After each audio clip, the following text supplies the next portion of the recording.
प्रयागराज में आयोजित हो रहे महाकुंभ में यदि आप भाग ले चुके हैं या फिर किसी कारणवश आप भाग नहीं ले पाए या फिर यूं कहें कि स्नान नहीं कर पाए, तो भी ये जानकारियां जो हम आपको बताने वाले हैं आपके लिए बहुत महत्वपूर्ण साबित हो सकती हैं। ये सनातन धर्म या हिंदू धर्म का सबसे बड़ा आध्यात्मिक आयोजन है जिसे श्रद्धा, आस्था और आत्मशुद्धि का पर्व कहा जाता है। महाकुंभ के दौरान स्नान, पूजा पाठ और दान करने का विशेष महत्व होता है। ऐसा माना जाता है कि इस समय किए गए दान से व्यक्ति को कई गुना पुण्य की प्राप्ति होती है और उसके द्वारा किए गए पापों का भी नाश होता है। आइए बात कर लेते हैं कि महाकुंभ में किए गए दान का धार्मिक महत्व क्या है। नंबर 1, पुण्य की प्राप्ति। हिंदू धर्म शास्त्रों के अनुसार महाकुंभ में दान करना विशेष पुण्यकारी होता है। यह न केवल इस जन्म में बाकी पिछले जन्मों के दोष को भी समाप्त कर देता है। नंबर 2, पापों का नाश। मान्यता है कि महाकुंभ में किया गया दान व्यक्ति के पापों को नष्ट कर मोक्ष प्राप्ति का मार्ग प्रशस्त करता है।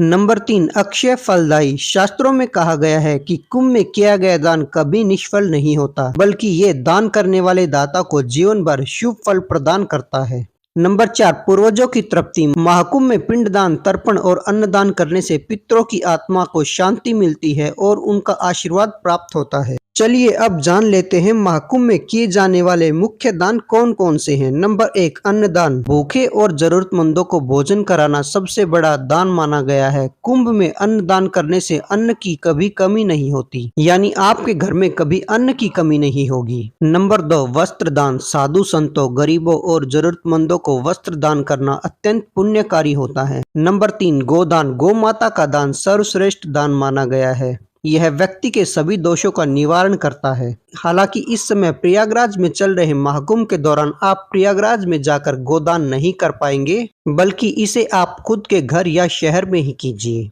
नंबर 4, जलदान। अभी गर्मियां शुरू होने वाली हैं, तो गर्मी के दिनों में जल से भरे मटके दान करने से भी असीम पुण्य की प्राप्ति होती है। नंबर 5, स्वर्ण और रजत दान। विशेष रूप से संपन्न व्यक्ति सोना और चांदी का दान करके विशेष पुण्य अर्जित कर सकते हैं। हालांकि जो लोग सोने और चांदी का दान नहीं कर सकते, वे लोग गरीब और भूखों को भोजन ही कराएं। नंबर 6, ग्रंथ और ज्ञान का दान। विद्या और धार्मिक पुस्तकों का दान कर समाज में ज्ञान का प्रसार किया जा सकता है। इस दौरान आप सुंदरकांड या हनुमान चालीसा की प्रतियां दान कर सकते हैं। नंबर 7, धर्मशाला और प्याऊ का निर्माण। कुंभ मेले में लाखों श्रद्धालु आते हैं। ऐसे में श्रद्धालुओं को धर्मशालाओं और प्याऊ का निर्माण कराना अति उत्तम दान माना जाता है। ऐसा नहीं है कि इस दान का सिर्फ धार्मिक महत्व है, वैज्ञानिक और सामाजिक दृष्टिकोण से भी दान को महत्वपूर्ण माना जाता है। सामाजिक समानता। महाकुंभ में किया गया दान समाज में जरूरतमंदों की सहायता करता है और सामाजिक समरसता को बढ़ावा देता है। मानवता की सेवा। दान न केवल धार्मिक कृत्य है, बल्कि ये मानवता की सेवा का भी प्रतीक है।